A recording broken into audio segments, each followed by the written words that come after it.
Welcome back to CountyLine TV.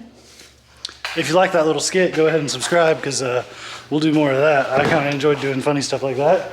On today's episode, if you can't guess by what I attacked with the Sawzall, we're going to be cutting the old bell housing off my Nissan CD transmission and putting the adapter kit on it and stuff like that, so we can do a test fit and sort of like actually mock up engine mounts now. So, or mock up or actually build. I don't know how far we're gonna get in today's episode. I guess it kind of depends on how much I film. That's the plan for like this weekend, is to get the adapter kit on the transmission, get the transmission on the engine transmission into the car, bolt up the factory transmission mount and build some engine mounts. Sorry about the audio right now. The heat is running, but I'm not here to talk much right now anyway.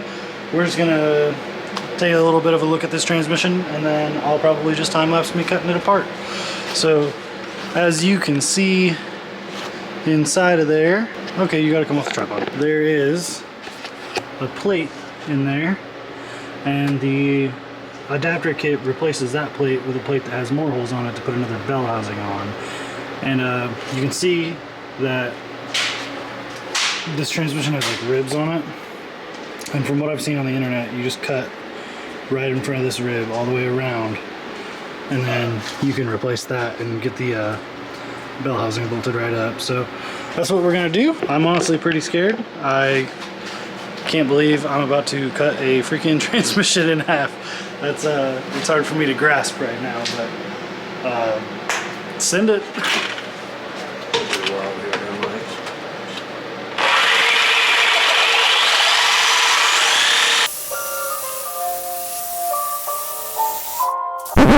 I need to hear pro. That's really loud. I like my hearing.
Well, there you have it, folks.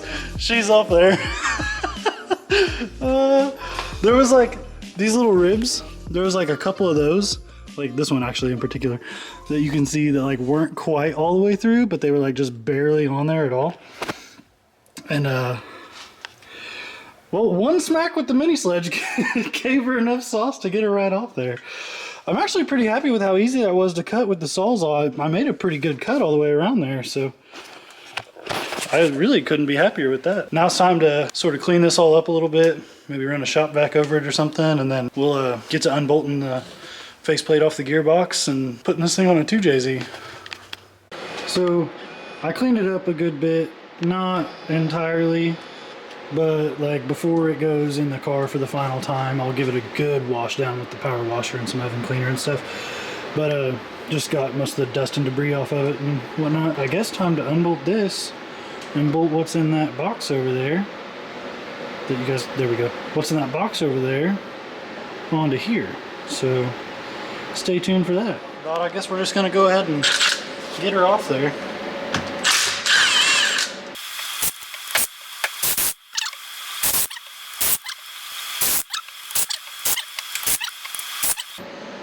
And I think that's all. I think that I should be able to pop this Johnny off here. Oh yeah, comes right off.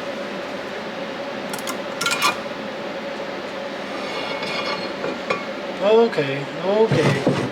That's where you find the sauce. That smelly sauce that stains both everything it drips on and your nostrils at the same time. And stinks. Like the worst stink on the planet. Everything smells the same to me right now. Something about phantom odors.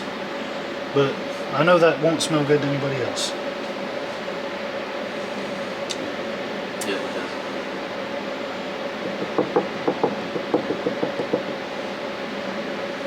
Gasket came off in really good shape.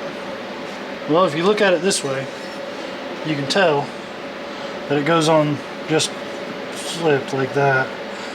You can tell by the big pockets that it's got here for the shaft and then the other shaft. These holes are countersunk, so I know that I need to use these bolts that have the flathead style heads on them. So I was going to RTV this gasket, but since this came off in such good shape, and you know, this transmission, actually my whole drift car only has 67,000 miles on it, so I think I'm actually just going to go ahead and reuse this. It looks really good, so I don't think I'll have any trouble.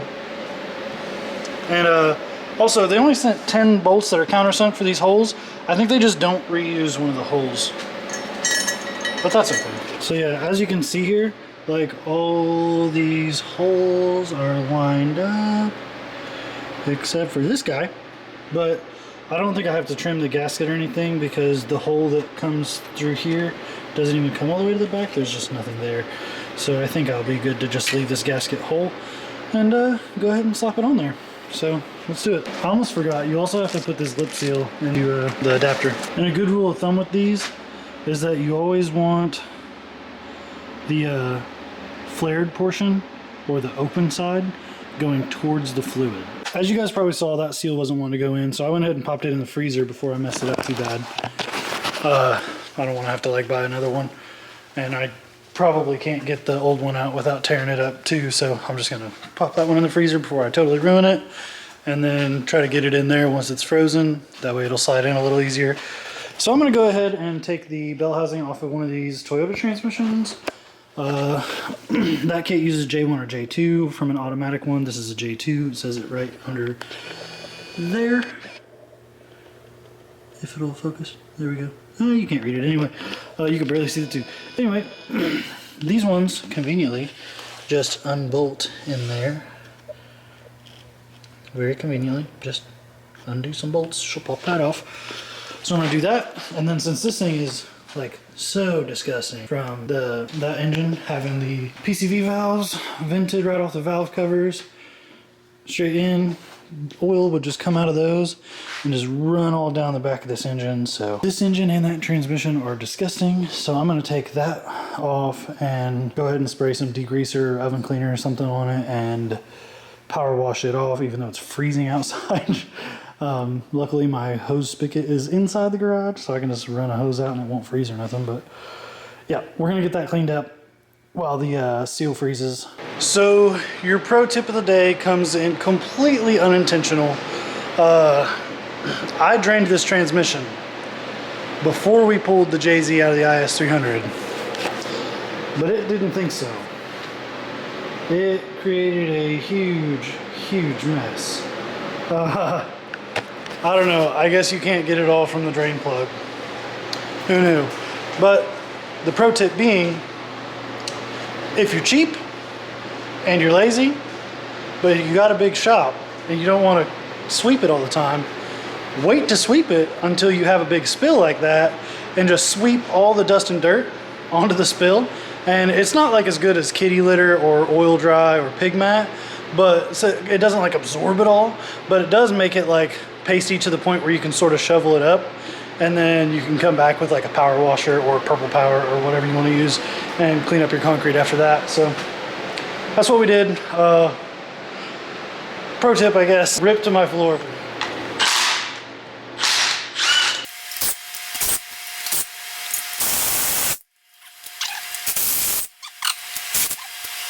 That one bolt was Loctited, just one.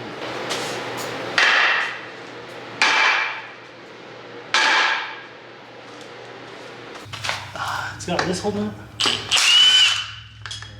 And this one. Picking up what you're putting down.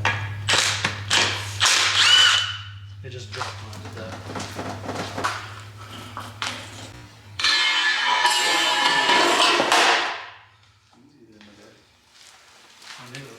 So this is something I learned off of like Taylor Ray and Jimmy Oaks, a couple of other drifting YouTubers, as you probably already know. Some of my favorites actually. But oven cleaner, this is some stuff I got at Walmart.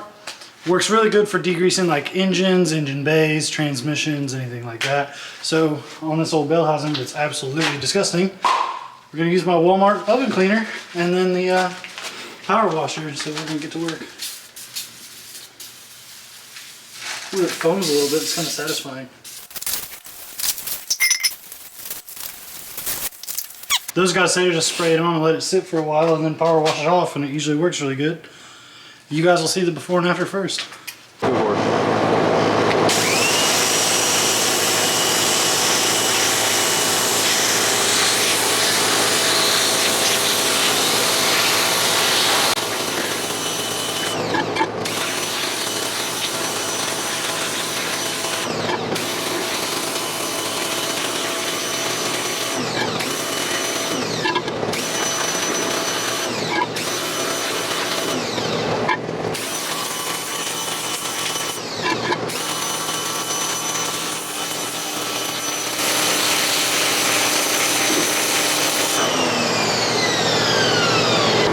Love taking something dirty, making it clean. So that initial cleaning, my face is a little red because it is really cold outside.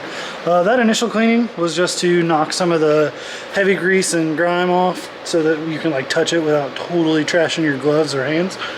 I will go back over it. If I wanted it to look really good, I just follow those same steps again, maybe let it sit in the oven cleaner a little longer before I start spraying it off.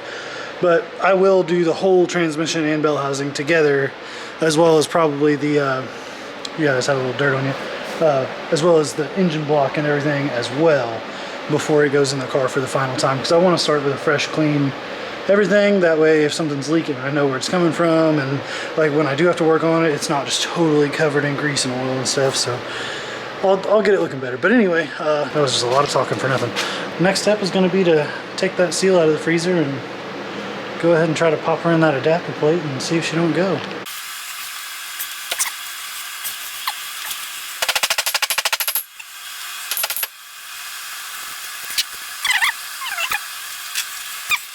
I'm gonna be honest with you guys, that's actually the first time I've ever used the pop your seal or pop your bearing in the freezer trick. I've never done that before, but it worked. It went in, so I guess it went in better than it did before, because it didn't before.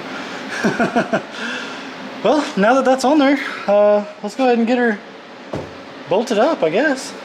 I'm gonna clean up this surface here. Turn you guys down a little bit.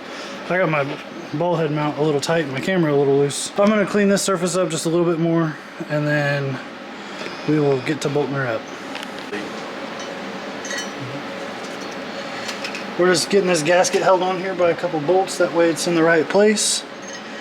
And then I'll get that threaded on a little bit, and I'll pull those bolts back out and I'll Loctite them all.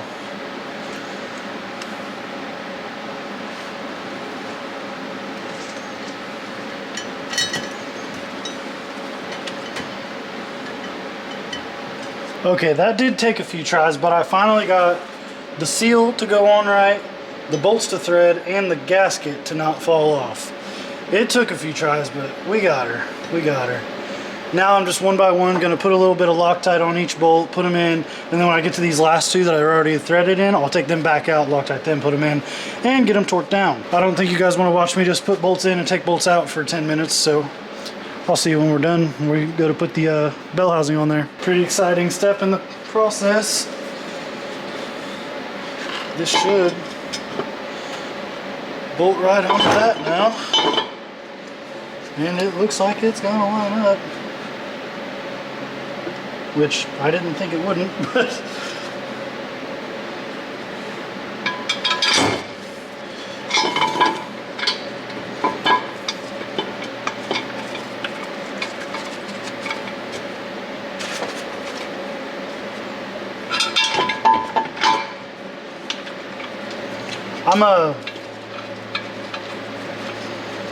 I'm actually not gonna Loctite these on yet. I'm telling you guys, the timing of my camera batteries dying, it's awful. I have like 3 batteries for my main camera, and I ought to just, whenever I do like all these time lapses and stuff, I ought to plug the camera into the charger while it's recording, because I can record while the camera charges. So I ought to start doing that, but I was just so close to being done out there in the garage tonight that I didn't want to run in and grab a battery just to finish the video when I was just right there at the end. So I'll pop a picture on the screen here of transmission with the bell housing adapter on it and the bell housing on it. I'll just say this, that Autosports Engineering goofed, and hopefully, which is not a big deal, it's really minor, but hopefully they can just send us out the right stuff. But they sent 2 packages of the hardware to mount the adapter to the transmission and the bell housing to the adapter, but they didn't send any flywheel bolts, which I don't have a pressure plate yet still, so I can't put the whole clutch system together anyway. But hopefully we can get that straightened out pretty quickly. That way I'm not having to source flywheel bolts and spending more money and stuff. But anyway, that's gonna wrap up this video. I know I said in the beginning of this video that we were gonna get to putting the transmission in the car this weekend. It's not this video. I will still be doing that. I still have, it's only Friday, I still have Saturday and Sunday. You guys will see this video on Saturday, and then the video that I'll post Monday will hopefully be us slapping the engine and trans into the car and getting some stuff done with the intake manifold, which you guys didn't see in this video. Very intentionally didn't see. Wink, wink. I think I just winked with both eyes. Wow. Anyway, I guess I'll see you guys on the next one. Don't forget to like, comment, subscribe. And if Justin was here, I'm sure he would tell you to tell your mom to subscribe. So go ahead and tell your mom to subscribe. Go. Cut.